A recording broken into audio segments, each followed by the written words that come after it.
valor que maneja de potencia, me dieron en los cálculos aproximadamente 7 de Watts. potencia, 7 watts de potencia, Ujú. pero nada más que en la hoja de especificación que vi, tenía como 10 o 16.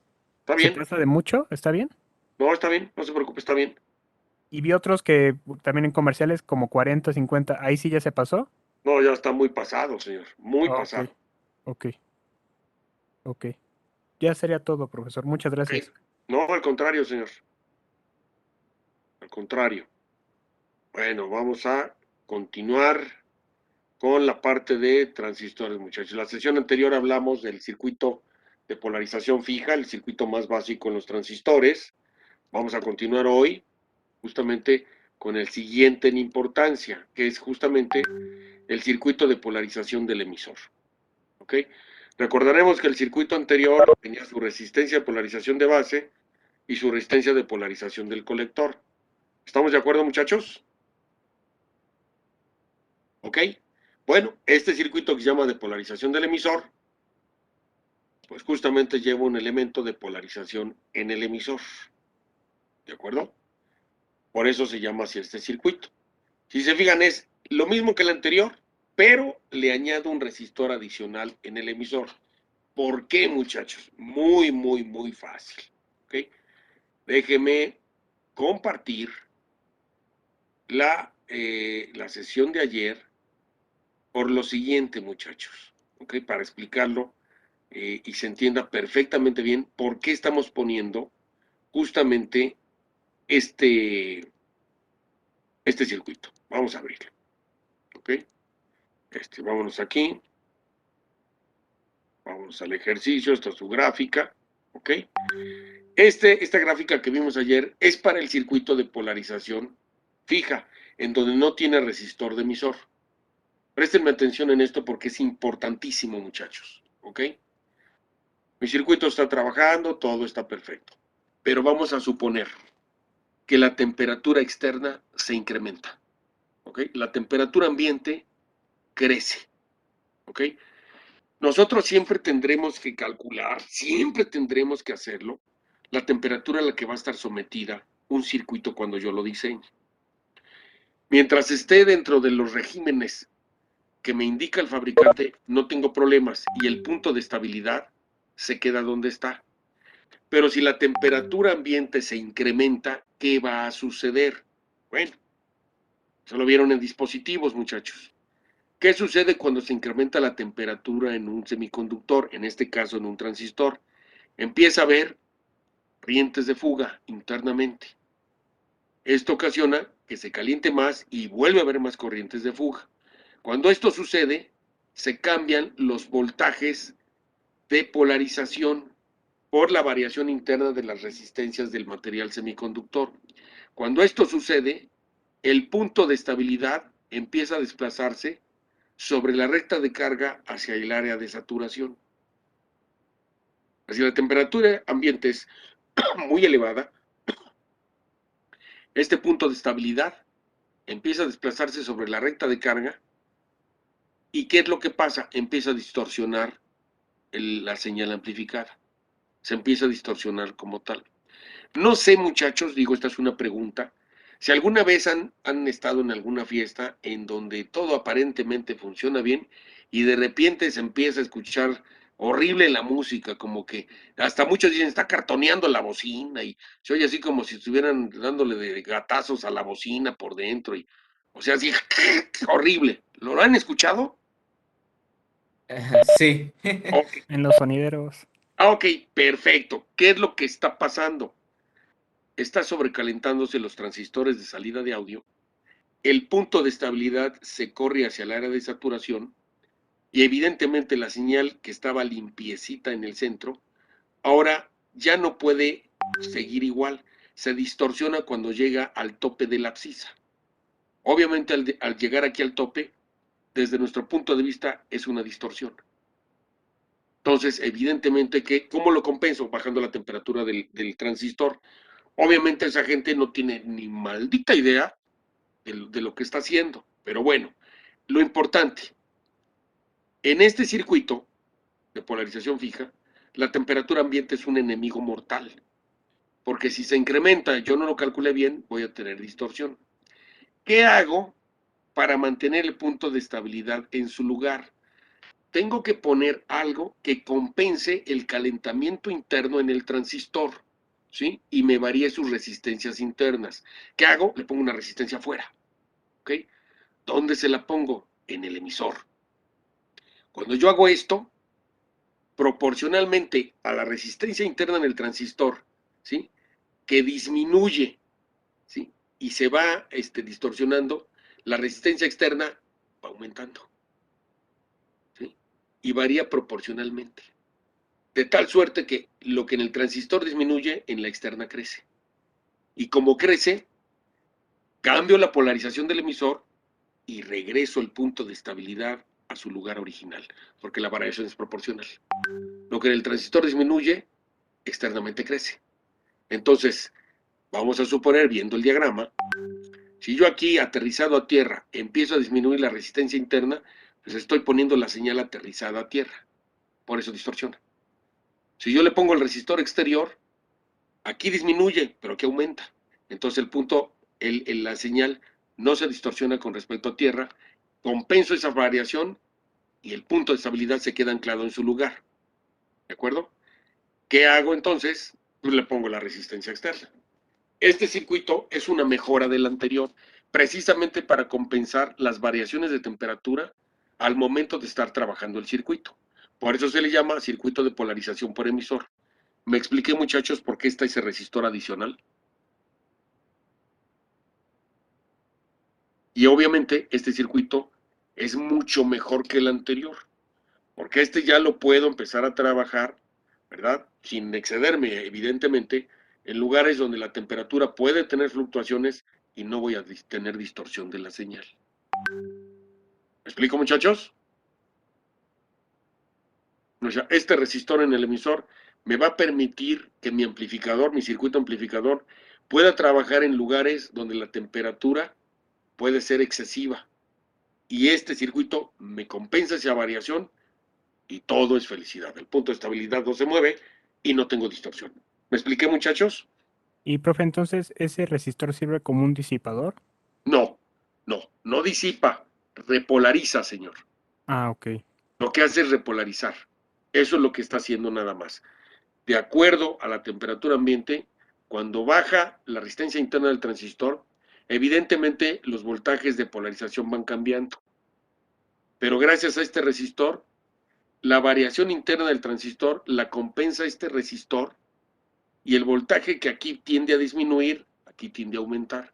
Entonces mantiene la variación proporcional en base colector emisor de los voltajes. Vamos a suponer, netamente como un ejemplo, que yo tengo en el colector 10 volts, en la base tengo 5 y en el emisor tengo 2. 10, 5, 2. Se empieza a calentar. ¿Qué es lo que sucede? Estos 10 ya no fueron 10. Ya cayó a 8, este cayó a 3 y este cayó a 1, ¿sí? Por así decirlo. Proporcionalmente, el resistor varió el voltaje. Si en el circuito anterior yo no tengo el resistor, ¿sí? ¿Qué es lo que pasa? Yo aquí tenía 10, aquí tenía 5, aquí tengo 0. Se calentó, pues aquí cayó a 8, aquí cayó a 3 y aquí sigue en 0. Ya se desproporcionó y empieza la distorsión. ¿Sí me explicó? Lo que hace el resistor de emisor es justamente la variación proporcional del voltaje manteniendo el punto de estabilidad en el mismo lugar. Variando los voltajes, sí, por la temperatura, pero proporcional los tres, entonces yo mantengo anclado al punto de estabilidad en la mitad de la recta de carga independientemente de esa variación. ¿Me expliqué, muchachos? Eso es lo que hace en realidad ese resistor, muchachos. ¿Alguna pregunta adicional?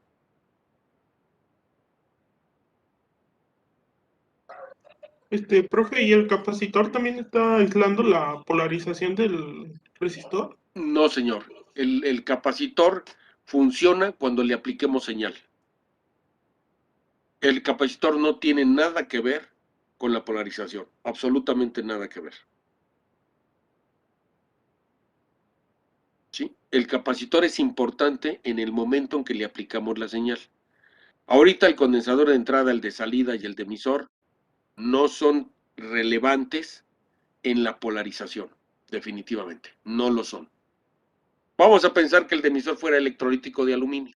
Bueno, al tener el voltaje en sus extremos, pues se mantiene invariable, o sea, no hay voltaje de rizo. Pero nada más, o sea, realmente su función importante, al igual que el de entrada y de salida, es cuando ya le aplicamos la señal.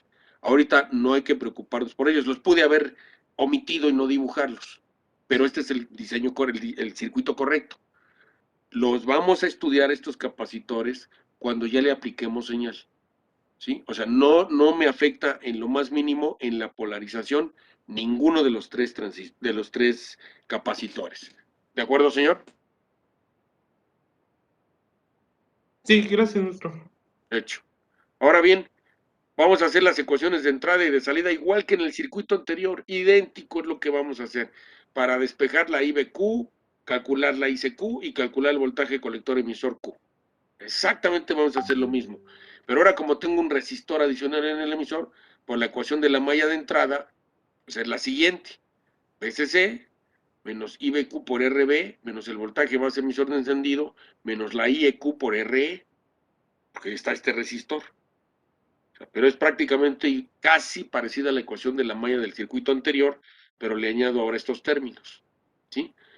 Aquí obviamente como ya tengo una corriente de emisor, lo voy a reescribir en términos de la corriente de base. Ustedes saben que la corriente de emisor es igual a la IBQ, a la IB por beta más 1. ¿Sí? Eso lo aprendieron el semestre pasado en análisis de corrientes internas en el transistor. ¿Sí? Bueno, esto lo sustituyo aquí en la ecuación de la malla de entrada. En vez de poner IE, pongo IB por beta más 1. Aquí está. Y ya despejo la IB, nada más. Despejo la IBQ y me queda ahora la ecuación de la corriente de entrada, es VCC menos el voltaje base emisor, entre el resistor de base más el de emisor por beta más 1. ¿Cuál beta? La beta de CD, muchachos. Acuérdense la beta de CD. Por favor, eso no se les vaya a olvidar.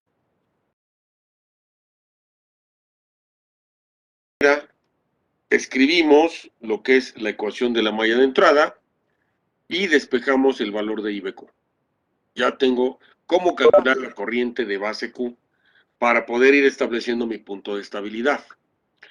Ya con la IBQ calculo la ICQ igual que lo hicimos en el circuito anterior. ¿Cómo se hace? Pues multiplicando la IBQ por la beta de CD, ¿sí? Que es la HF en mayúsculas de mi hoja de especificaciones. Tengo ICQ, bueno, pues ahora voy a ver la malla de salida. La malla de salida ahora tiene a la RE también. ¿Sí? Es prácticamente igual la ecuación, pero le tengo que añadir este término. Entonces aquí lo tengo. La ecuación de la malla de salida es IEQ por RE más el voltaje colector emisor Q, QRC, menos VCC igual a 0. ¿Ok? Bueno, hago la sustitución igual, idéntica, ¿ok? Que en el caso anterior. ¿Sale? Reemplazo y me queda que la BCQ es igual a BCC menos la IBQ por beta más 1 RE más la beta RC. ¿De acuerdo? O sea, simplemente reemplacé, ¿sí? Lo que es esto que tenemos aquí arriba, IE igual a IB beta más 1, y la IC es igual a beta más IB despejo, reemplazo, en donde dice ICQ, pongo evidentemente su equivalente en beta por IBQ, y en el caso de la corriente emisor, lo mismo que es beta más 1. Y ya tengo el voltaje colector emisor Q para justamente determinar la abscisa del punto de estabilidad. ¿Me expliqué, muchachos? Es álgebra, simplemente es álgebra. ¿Se entendió, chicos?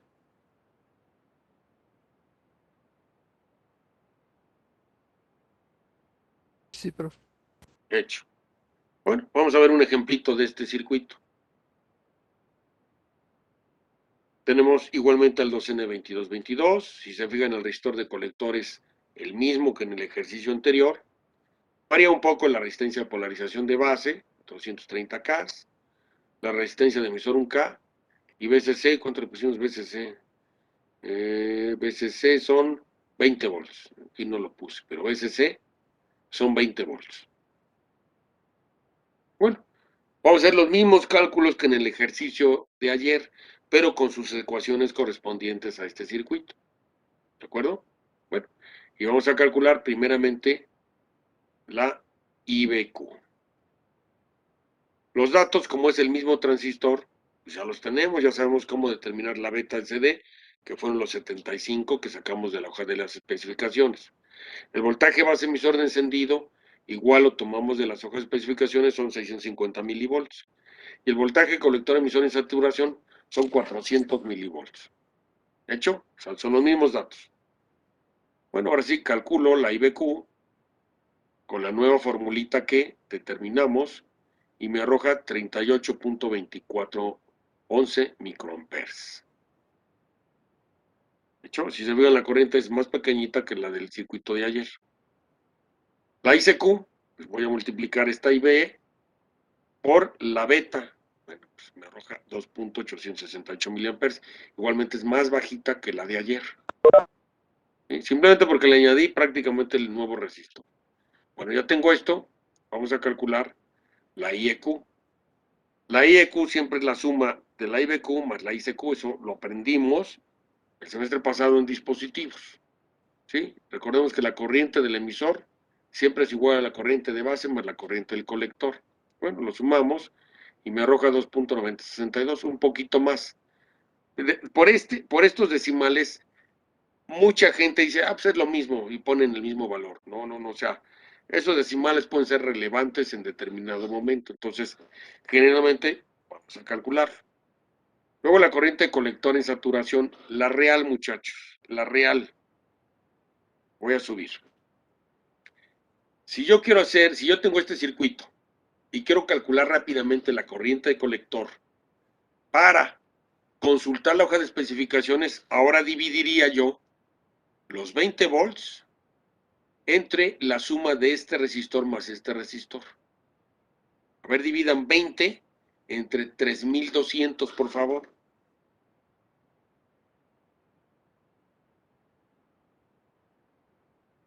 $6.25 por 10 a la menos 3. Perdón, señor, no lo escuché bien. 6.25 por 10 a la menos 3. Ok, 6.25 miliamperes. Esa es la corriente rápida. Bueno, aquí calculamos la real. 6.125. ¿Por qué? Porque me faltó restar el voltaje colector emisor en saturación. Pues 6.25 son 6.12. ¿Ok? Esta es la corriente de saturación real. Y si se fijan, es prácticamente el mismo renglón que ayer. Ayer decíamos 5 es menor que 1, 5 es menor, etc. Aquí son 6, 6 menor que 1, 6 menor que 10. Por eso uso el mismo renglón. ¿Se dieron cuenta, muchachos? ¿Ok? Bueno, siguiente paso, calcular el voltaje colector emisor Q con la ecuación que se dedujo de la malla de salida. Me arroja 10.7839. ¿De acuerdo? Voltaje colector emisor 10.7839. ¿Qué sigue? El voltaje base colector y el voltaje base emisor. El voltaje base emisor siempre es el mismo, muchachos. Es de base a emisor, no de base a tierra. Aguas, de base a emisor. El que sí debo de considerar es el de base menos el de colector. ¿Ok? ¿Por qué? Porque si se fijan aquí, el voltaje de la base, tengo que considerar el voltaje en el resistor de emisor. Me voy a subir para explicar por qué. El voltaje de base emisor es los puntos 65, pero el voltaje en los extremos del resistor de emisor se lo tengo que sumar, porque en realidad el voltaje de la base es de aquí a tierra, ¿sí? De la base a tierra. En el circuito de ayer, el voltaje de la base a tierra era el mismo que de base a emisor, 65. Pero en este circuito de hoy, el voltaje de base a tierra es el de base a emisor más el de la resistencia de emisor. ¿De acuerdo? Por eso hago la suma. Perdón. Aquí está la sumita.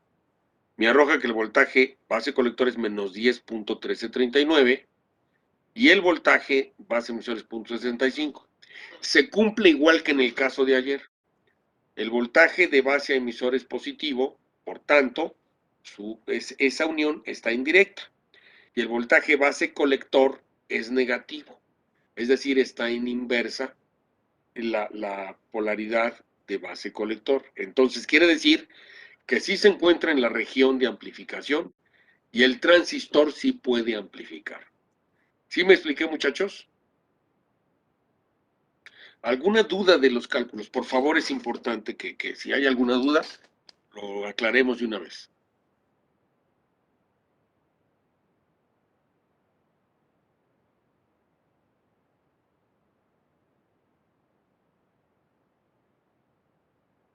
¿No hay dudas de ninguno de los datos, muchachos?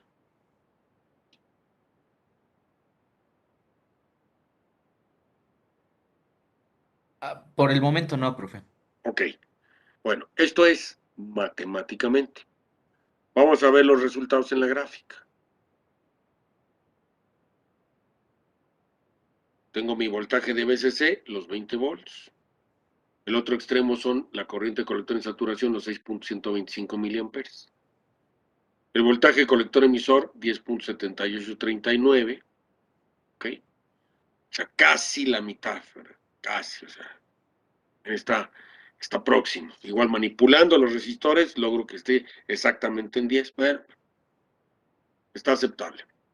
La corriente colector Q, 2.868 miliamperes. O sea, por coordenadas, mi punto de estabilidad está en el primer cuadrante, casi a la mitad de la recta de carga. Quiere decir que este circuito puede amplificar sin problemas la señal que yo le aplique. Por supuesto, ahí pasa la corriente de base Q, de 38.24 microamperes. Teniendo esta corriente en la base y estas condiciones de polarización, la señal que yo le aplique la amplifica sin ninguna dificultad del circuito. ¿Me expliqué, muchachos? ¿Dudas?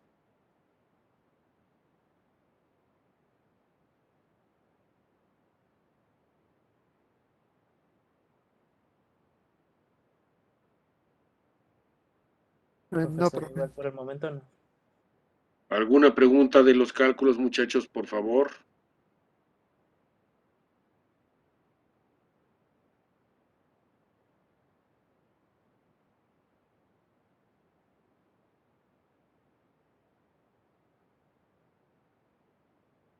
¿No hay dudas, chicos?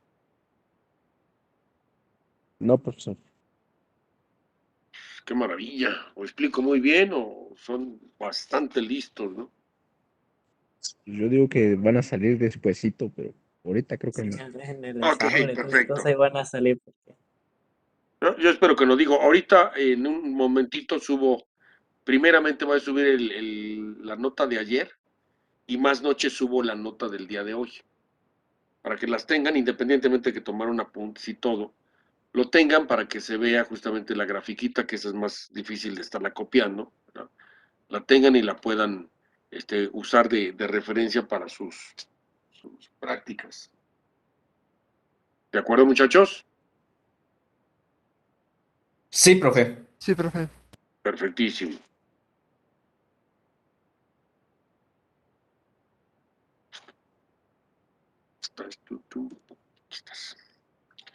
Daniel Aguilar, Aquí, profe. dígame, señor. Lo que pasa es que calculamos un potenciómetro ¿Sí? cuyo valor máximo sería de 62.5 kiloohms, pero comercialmente solo hay de kiloohms. No sé si A nos ver. podría dar un... No. Ahí yo creo que se equivocaron. No puede ser el potenciómetro de 65K, pero para nada. Más o menos debería dar como de 5,000 o algo así, ¿no? Así es, así es. De hecho, en el cálculo sale mucho menos, pero el valor comercial son 5,000. En algo se equivocó por ahí. Ah, ok, entonces lo checo. Muchas gracias. Revísele ahí, no sé, algún número, algún decimal, algo se le fue. No sé qué haya sido, pero algo se le fue, señor. Entonces, con precaución, no, el valor no son 65, pero para nada, señor. Ok, entonces yo lo checo. Gracias. Por favor. Quiero aclarar, muchachos, digo, nada más como dato adicional. Generalmente los potenciómetros que se utilizan en las fuentes de alimentación suelen ser reóstatos, ¿ok? No lo compren el reóstato, muchachos, porque es caro, ¿ok? Es caro. Digo, y en este caso serían 2 reóstatos. Estamos hablando de que un reóstato puede costar 500 pesos cada uno. ¿Sí? Entonces, usen un potenciómetro normalito, lineal de carbón, para que no tengan problemas, ¿sí? Pero quiero hacer la mención, lo correcto en una fuente de alimentación debe ser un reóstato, ¿ok? Para que no haya ningún problema en ese sentido. Pero repito, en este caso, por cuestiones económicas, no lo usen el reóstato, compren un potenciómetro de inserción, ¿verdad? De carbón, ¿sí? Para que no haya ningún problema. Ahorita que mencionó potenciómetro su compañero, lo estoy recordando para que no se nos chispe por ahí. ¿De acuerdo, muchachos? Sí, profe. Sí, profe. Profe, Profe, Perfecto. pregunta Dígame, rápida. Pablo. En las hojas de datos de la mayoría de los reguladores del LM317 Sí. viene la R1 como 240 ohms, me parece. Ujú. ¿Esa la podemos tomar o nosotros debemos de calcular la R1? De hecho, señor, si la quiere tomar, me tiene que justificar el cálculo de por qué salió 240. Ah, ok. ¿Sí? O sea, de hecho, si siguen los pasos y la secuencia, le va a arrojar 240. Exactamente. O sea, lo que hizo el fabricante, digo, ya nos facilitó la vida, ¿no? Aquí lo interesante, como nosotros estamos aprendiendo, es calcular. El día de mañana, cuando usted tenga que hacer otro diseño, pues ya lo toma directo, ¿no? Ya sabe de dónde viene. En este momento, para mí es importante que ustedes hagan el cálculo para que yo tenga la certeza de que sí lo aprendieron, ¿sí? Igual y al calcularlo no le sale 240, le sale un poquito más, no pasa nada, ¿ok? No se preocupe, ¿de acuerdo? Es Sí, igual profe. como el Sí, sí. cálculo del potenciómetro. No le va a salir exactamente 5,000, para nada. Le va a salir otro valor, que a la hora de buscarlo comercial, pues 5,000 es lo que encontré, se vale, no hay ningún problema. Entonces, en ese sentido, lo importante, muchachos, para mí es que sepan hacer los cálculos. Sí, ¿de dónde Toda vienen vez las que ya, cosas, no? perdón, ¿De dónde vienen las cosas, no? Bueno, ¿de dónde salieron exactamente, toda la información? así es. De Ok. hecho, toda vez que usted ya lo aprende y yo lo corroboro con su análisis y todo, bueno, si a futuro, repito, usted ya trabajando necesita aplicar un LM317, pues ya sabe cuáles son los valores, ya es más del fabricante, pues pongo esto y ya sé que va a funcionar. Pero tiene la certeza de que ya sabe deducir de dónde vienen esos valores. Es importantísimo. Esa es justamente la talacha, ¿no? La labor del ingeniero y lo que hacemos, pues todos, ¿no? Lo tenemos que aprender. Es como finalmente, me voy a ir muy al pasado, ¿no? Cuando usted y todos nosotros aprendimos a derivar, ¿no? Pues deriva por el método de los 4 pasos. Digo, cuando uno aprendió, ¿no? Pues voy sumando los incrementos delta X, bla, bla, bla, o sea, toda la talachita algebraica, ¿no? Llega un momento en que dices, no, pues ya, te aprendes, ya sabes cuál es la final, pues ya nomás te aprendes la fórmula y formulazo, pum, vale, derívale, ya, pum, pero sabe cómo llegó al desarrollo de la ecuación fundamental. Esa es la magia de la ingeniería. En este caso, Pablo, es lo mismo. O sea, la mayoría de las cosas que yo pongo en los apuntes, que la formulita está, digo, yo se las pongo ahorita, les soy franco, ya digerida, ¿sí? Normalmente en presencial nos aventamos toda la deducción en el pizarrón. A ver, pues, la corriente esta, la corriente aquella, la sustitución, y paso por paso, hasta llegar a la ecuación final. Aquí en línea es muy complicado hacerlo. Lo intenté hace 2 años y medio y créanme, los chavos se querían volver locos. Y yo más, ¿no? ¿Por qué? Porque no se lo quise hacer con un pizarrón, o sea, fue horrible la experiencia para todos, ¿no? Entonces, lo que aprendí es, mejor se las pongo digeridas, les explico más o menos cómo y arrancamos, ¿no? Digo, primeramente Dios, nos veamos próximamente, pues ya lo que venga, pues lo vamos a deducir todo, ¿no? En ese sentido. Pero de entrada, Pablo, digo, ¿usted pudiera usar esos valores? Claro que sí, pero necesito que me los justifique matemáticamente, para que yo Sí, sepa profe. que sí entendieron el procedimiento. Toda vez que ya entendieron el procedimiento, pues en los diseños más adelante, pues ya no me tienen que hacer toda la deducción, ya los ponen los valores y se acabó. Así de rápido. ¿De acuerdo? ¿Entendido, profe? De hecho, Gracias. no, al contrario, Pablo, gracias a usted. ¿Alguna otra pregunta, chicos? Yo, profesor. Dígame. Bueno, tengo una duda. Primeramente en la etapa de filtrado, Ajá, porque se nos menciona que son 2.5 amperes, ¿no? ajá. Bueno, y encontré un capacitor de 2200 a 50. 2200, ok. Ujú. No sé si sí sea correcto usar ese o me tendría que brincar a lo mejor uno de 2700 o... No, puede usar el de 2200, no hay ningún problema, señor. Ok. Bueno, y también en la etapa para escoger el transformador, Sí, bueno, tendremos que calcular el voltaje pico en el secundario, ¿no? Y ajá. mi duda radica en si tengo que usar las fórmulas que vimos para derivación central o como el ejemplo que vimos que fue con un puente. Aquí, antes de que continúe, Jorge, ¿su fuente la va a hacer con derivación central o la va a hacer con secundario separado? Esa es mi duda, porque bueno, en los transformadores que he estado buscando en internet, todos los veo que dicen derivación central, entonces no. Ah, ok.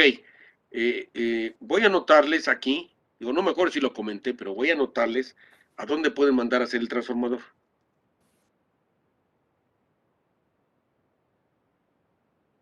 No me acuerdo si se los comenté, muchachos. Sí, en transformadores Chowell, ¿no? Exactamente. Ahí en Chowell, déjenme ver si por aquí tengo la dirección, ya la chequé.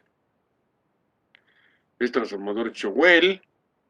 La dirección es calle de Vizcaínas, número 9, interior número 2.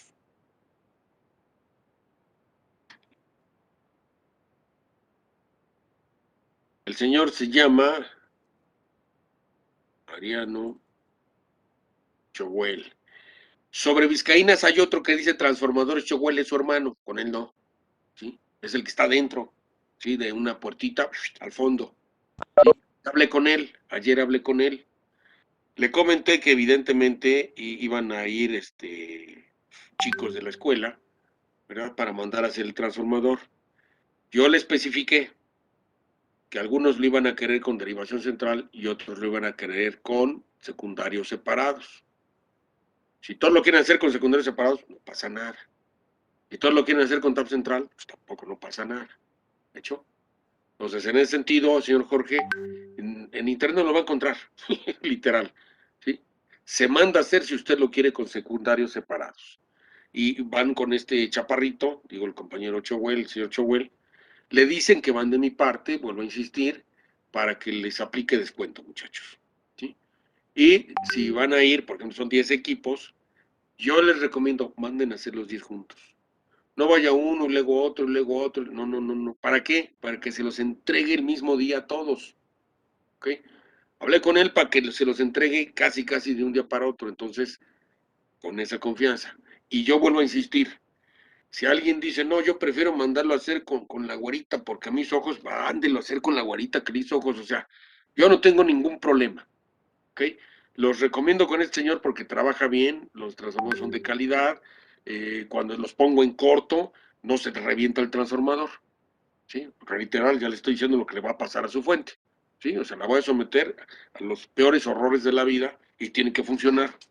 Entonces, los que hace este hombre, pues han aguantado los horrores de la vida, por eso los mando con él.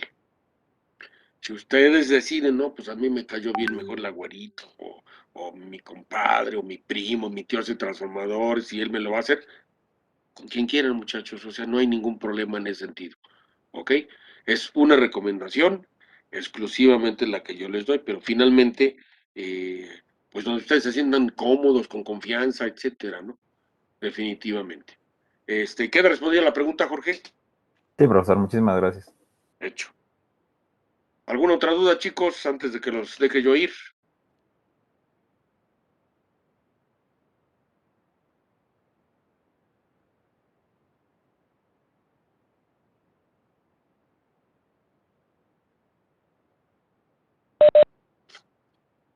No, profe. Ok, No, muchachos, profe. pues entonces nos vemos mañana, primero Dios. Mañana vemos otro circuito. Ahorita voy a aprovechar en estos minutos, voy a subirles el apunte del día de ayer. Ok, y en un ratito más subo el del día de hoy. ¿Hecho? Ok, profe, Pásenlo buenas muy noches. bien, Giovanni, Axel, pásenle a todos a todo dar. Cuídense mucho y mañana nos vemos, primero Dios. Hasta luego. Cuídense, muchachos. Profe. Hasta mañana. Hasta luego. Profe, nos Buenas vemos. noches, profe. Bye.